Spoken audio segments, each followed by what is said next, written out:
कहानी की शुरुआत मीका नामी लड़की से होती है जो एक ट्रेन में बैठे पेपर से शेप्स बनाते हुए सोच रही थी कि अगर वो उससे ना मिला होता तो उसकी लाइफ में कभी कोई गम या दुख ना होता। मगर फिर वो सोचती है कि अगर वो उससे ना मिली होती तो उसकी जिंदगी में जो उसे खुशी, जॉय और एडवेंचर मिला वो उसे भी कभी महसूस ना कर पाती। अब मीका किसकी बात कर रही थी और उसकी जिंदगी में ऐसा क्या हुआ, ये जानने के लिए कहानी 7 साल पीछे फ्रेशमैन ईयर पे शिफ्ट होती है। जब मीका अपनी दोस्तों के साथ बैठे लंच कर रही थी तो उसकी बेस्ट फ्रेंड आया कहती है कि उसे क्लास डी के नोजोमू पे क्रश है और वो उसे डेट करना चाहती है। तभी मीका भी अपनी लव लाइफ के बारे में सोचती है जो अब तक शुरू ही नहीं हुई है। मीका फिर आया के साथ क्लास डी के बाहर खड़ी नोजोमू का वेट कर रही होती है जब नोजोमू अपने फ्रेंड्स के साथ वहाँ आता है और वो आया की जगह मीका के साथ फ्लर्ट करने लगता है। मगर मीका वहाँ से बचकर निकलने लगती है तभी उसकी टक्कर हीरो नामी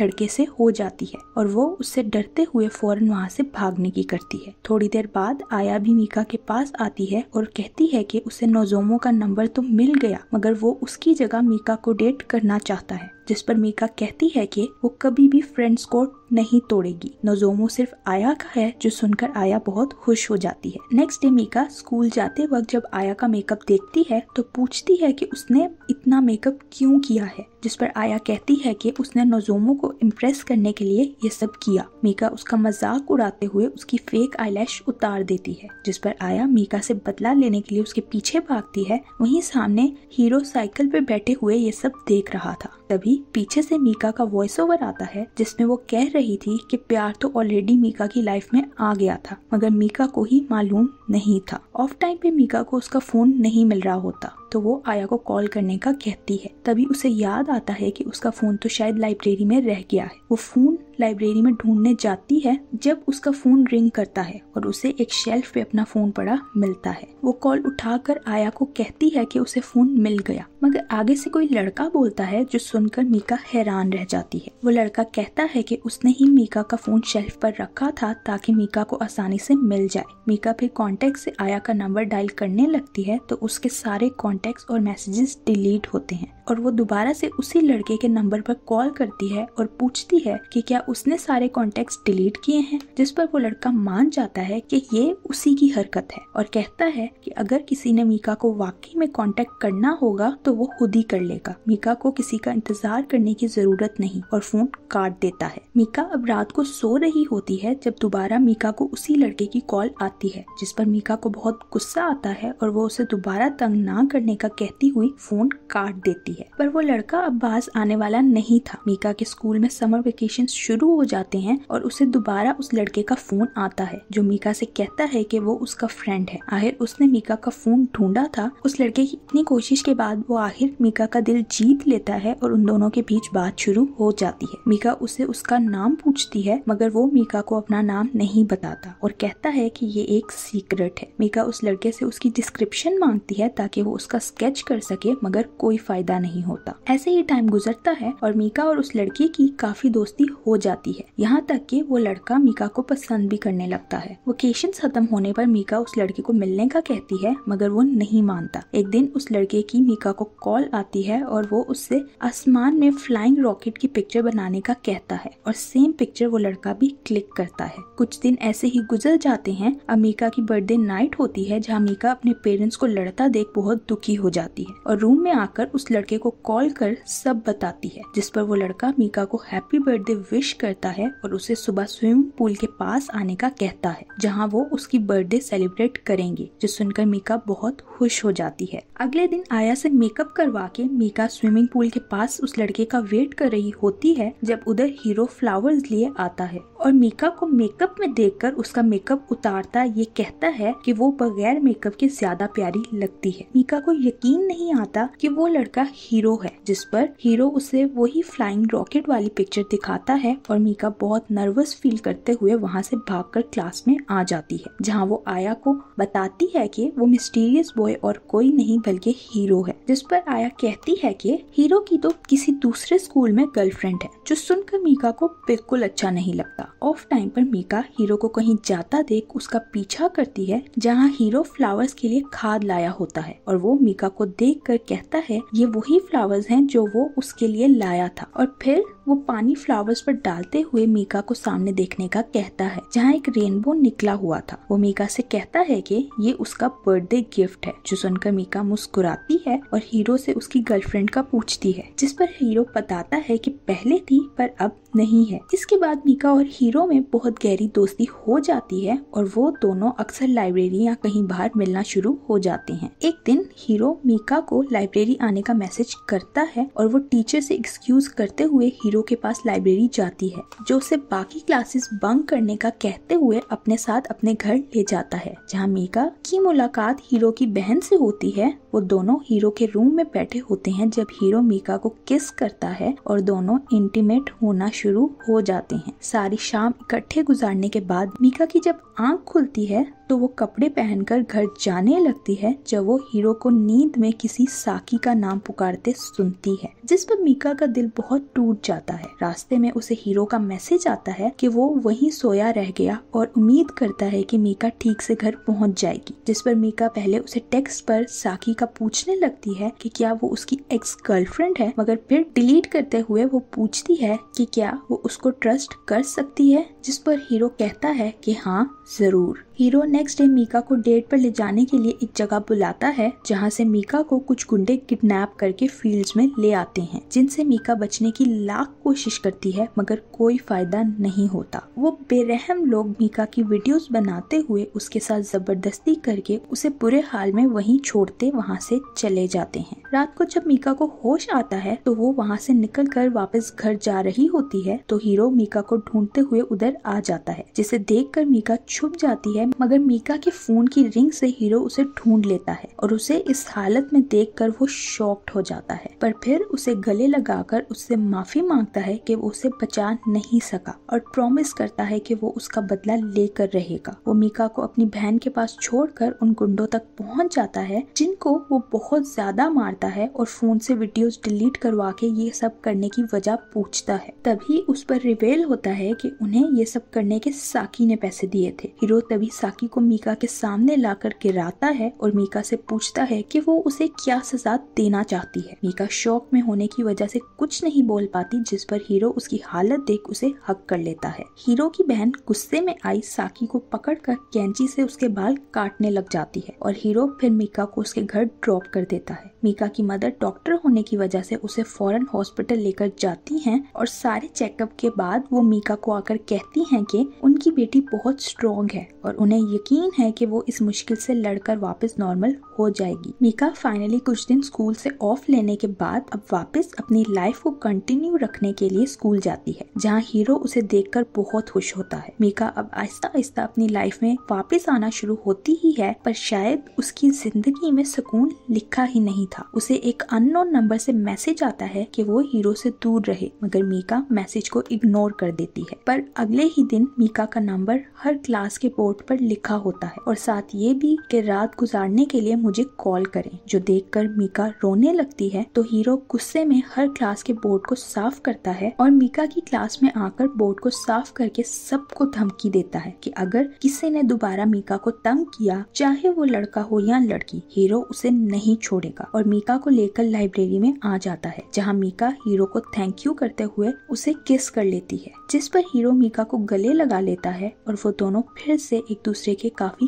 करीब आ जाते हैं। हीरो अब मीका को अपनी फेवरेट जगह पर लेकर जाता है, जहाँ वो दोनों इकट्ठे स्काई को एंजॉय करते हैं। रात को खाना खाते वक्त मीका को नोजिया फील होने लगता है। उसके घर वाले उसे फौरन हॉस्पिटल ले जाते हैं, जहाँ उन्हें मालूम पड़ता है कि मीका माँ बनने वाली है, जिस पर मीका के तो पैरों तले जमीन निकल जाती है। वो अगले दिन हीरो को रेस्टोरेंट बुलाती है और उसे अपने माँ बनने के बारे में बताती है, पर इस बार हीरो उसका साथ देने या उसे हौसला देने के बजाय शॉक्ड हुए वहाँ से भाग जाता है। मीका काफी देर उसका इंतजार करने के बाद उदास हुए वहाँ से जाने लगती है, जब हीरो वापस मीका के पास आ जाता है और उसे एक गिफ्ट देते हुए कहता है कि वो उसे कभी अकेला नहीं छोड़ेगा। वो मीका और उनके बच्चे को हर हाल में प्रोटेक्ट करेगा, जो सुनकर मीका खुश हो जाती है। यही नहीं, हीरो और मीका स्कूल एंड होते ही शादी करने का फैसला करते हैं, जिसके बाद बाहर स्टॉल से रिंग्स लेकर एक दूसरे को पहनाते हैं। फिर वो दोनों एक एक दूसरे के पेरेंट्स से मिलते हैं, जहाँ हीरो के पेरेंट्स तो इजीली मान जाते हैं, मगर मीका के पेरेंट्स को मनाने के लिए हीरो को बहुत कोशिश करनी पड़ती है। लेकिन आखिर उसकी मेहनत रंग लाती है और वो भी फाइनली मान ही जाते हैं। हीरो अब स्कूल छोड़कर जॉब करने का फैसला करता है ताकि वो अब मीका और उनके होने वाले बच्चे का खर्चा उठा सके। क्रिसमस ईव पर मीका स्कूल से फ्री होते ही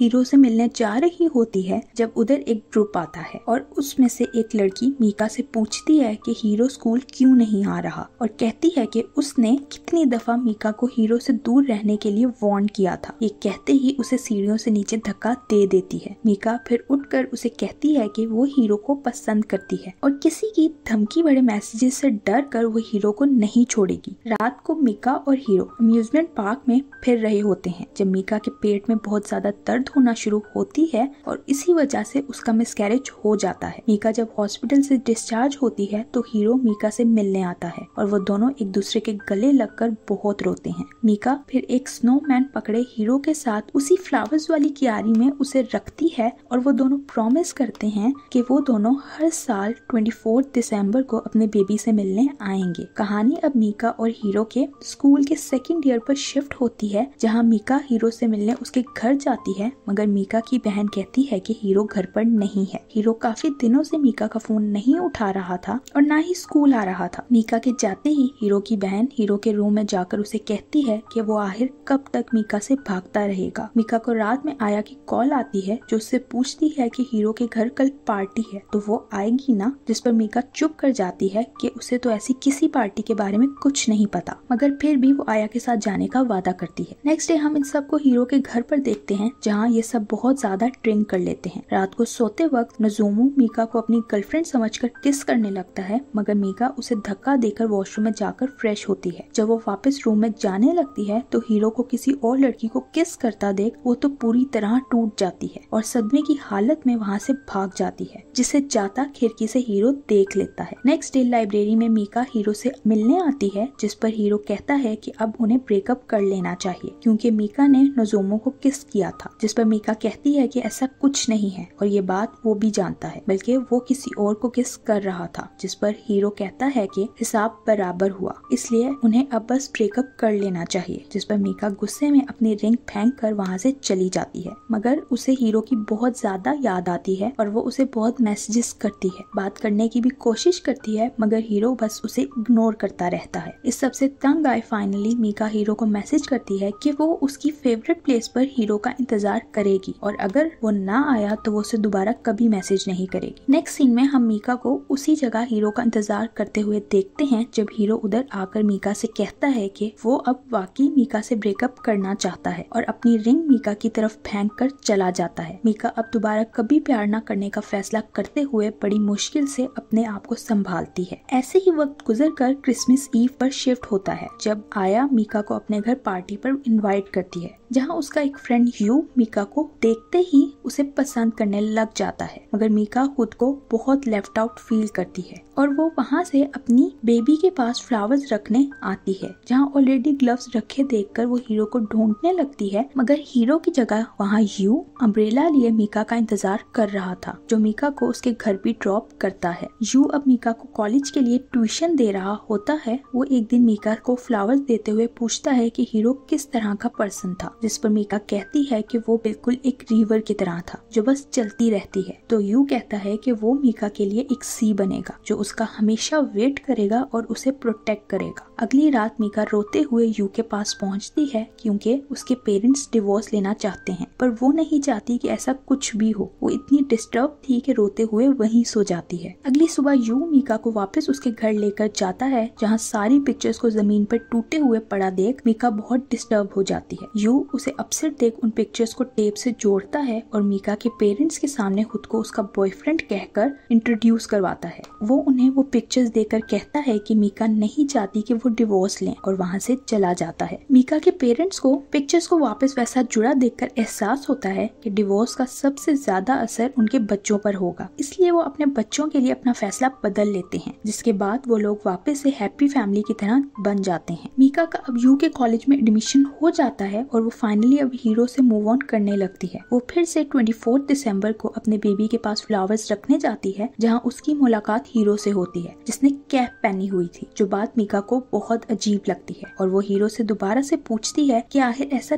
क्या हुआ था, मगर हीरो कोई भी जवाब नहीं देता और वहाँ से भाग जाता है। मीका भी उसका पीछा करती है, मगर हीरो की स्पीड ज्यादा होने की वजह से वो वहाँ से चला जाता है। नेक्स्ट ईयर 24 दिसंबर को यू मीका को प्रपोज करता है, जिस पर मीका यू के प्रपोजल को एक्सेप्ट कर लेती है और वो फ्लावर्स लेकर जाने लगती है। जब यू कहता है कि वो भी साथ आना चाहता है, मगर मीका इनकार कर देती है। वो यू को उसकी दी हुई रिंग दिखाकर कहती है कि उसे टेंशन लेने की जरूरत नहीं, वो सिर्फ उसकी है। जब वो फ्लावर्स रखने के लिए जाती है तो उधर हीरो की बजाय नोज़ुमो ग्लव्स रखते मिलता है और कहता है कि अब से वो ग्लव्स रखने आएगा, जिस पर मीका उससे पूछती है तो नोज़ुमो कहता है कि हीरो को सेकंड ईयर स्कूल से कैंसर है। जो सुन के मीका को याद आता है कि उसी टाइम हीरो ने उससे ब्रेकअप कर लिया था और वो रोने लगती है। टाइम ज्यादा होने की वजह से उधर यू आ जाता है। वो मीका की हालत देख उससे पूछता है कि क्या हुआ, जिस पर मीका कहती है कि हीरो उससे बहुत ज्यादा प्यार करता है पर अपनी बीमारी की वजह से उससे दूर था। उसने हीरो पर शक कर गलत किया और अब वो उससे मिलना चाहती है। यू उसे रोकने की कोशिश करता है पर मीका को अब किसी की परवाह नहीं थी। इसी चक्कर में उसके हाथ से यू की दी हुई रिंग गिर जाती है। यू उसे रिंग उठाने से मना करते हुए वहाँ से जाने का कहता है, इससे पहले यू का सबर जवाब दे जाए। मीका फौरन वहाँ से हीरो को मिलने हॉस्पिटल जाती है, जिधर हीरो ने कैप पहनी हुई थी और उसकी फिंगर में अभी भी रिंग थी, यानी हीरो ने मीका को मीका की रिंग वापस दी थी, जिसे देखकर वो बहुत ज्यादा रोती है और हीरो से अपनी मोहब्बत का इकरार करते हुए उसे गले लगा लेती है। मीका घर जाकर वापस अपनी रिंग पहन लेती है और वो अब सारा टाइम हीरो के साथ स्पेंड करती है। वो हीरो की मॉम से निटिंग भी सीखती है। नेक्स्ट सीन में हम देखते हैं कि वो हीरो की केयर करने के लिए अपना कॉलेज छोड़ने का फैसला करती है और इस बारे में वो अपने घर वालों को भी बता देती है। वो हीरो को स्पेशल फील करवाने के लिए पिकनिक पे ले जाती है, जहाँ वो हीरो को शादी के लिए प्रपोज करती है और फिर वो दोनों एक ट्री के नीचे वेडिंग वाउस लेते हैं। हीरो मीका को देखकर रोने लगता है और कहता है कि वो मरना नहीं चाहता, वो बस मीका और अपने बच्चे के साथ रहना चाहता है और मीका को आई लव यू करता है, जिस पर मीका उसे हक कर लेती है। हॉस्पिटल में हीरो मीका से कहता है कि मरने के बाद वो स्काई बनना चाहता है ताकि वो हमेशा मीका और अपने बेबी को प्रोटेक्ट कर सके, जिस पर मीका मुस्कुराकर कहती है कि हाँ, फिर उसे मालूम पड़ेगा कि अगर हीरो खुश होगा तो वो आसमान ब्राइट होगा और अगर वो दुखी होगा तो आसमान ब्लैक, अगर वो रो रहा होगा तो बारिश होगी। जिस पर हीरो भी मुस्कुराते हुए अपने कैमरे से मीका की पिक्चर्स लेता है। हीरो को चेकअप के लिए जाना पड़ता है और वो अपना कैमरा मीका को दे देता है। मीका उसमें सारी पिक्चर्स को डेवलप करवाने जाती है और तभी उसे हीरो की बहन का फोन आता है, जो उसे हीरो की तबीयत ज्यादा खराब होने का बताती है। मीका दौड़ते हुए हॉस्पिटल आ रही होती है जब उसे वो पिक्चर्स गिर जाती हैं और वो सारी पिक्चर्स मीका की होती हैं, जिसे देखकर वो बहुत ज्यादा इमोशनल हो जाती है और हीरो की बहन को वीडियो कॉल करके हीरो को बुलाती है और कहती है कि वो अब इकट्ठे पिक्चर्स लेंगे, बस जल्दी से हीरो ठीक हो जाए। जिस पर हीरो आंखें खोलता है और मीका को स्माइल करने का कहता है और तभी हीरो की डेथ हो जाती है। हीरो के फ्यूनरल के बाद हीरो की बहन मीका की मदर को हीरो की डायरी देकर जाती हैं, जो वो मीका को दे देती हैं। मीका उदासी में चलते हुए ब्रिज के पास सुसाइड करने जाती है, मगर तभी वहाँ से पिजन्स के उड़ने की वजह से वो पीछे हो जाती है और उसके हाथ से हीरो की डायरी गिर जाती है। वो आसमान की तरफ देखती है और उसे लगता है कि हीरो ने उसे प्रोटेक्ट किया है। वो हीरो की डायरी उठाने लगती है, जिसमें उसने अपनी, मीका और अपने बच्चे की पिक्चर बनाई हुई थी और वो फिर हीरो की डायरी पढ़ती है, जिसने हर जगह मीका के बारे में लिखा हुआ था कि आज वो खुश थी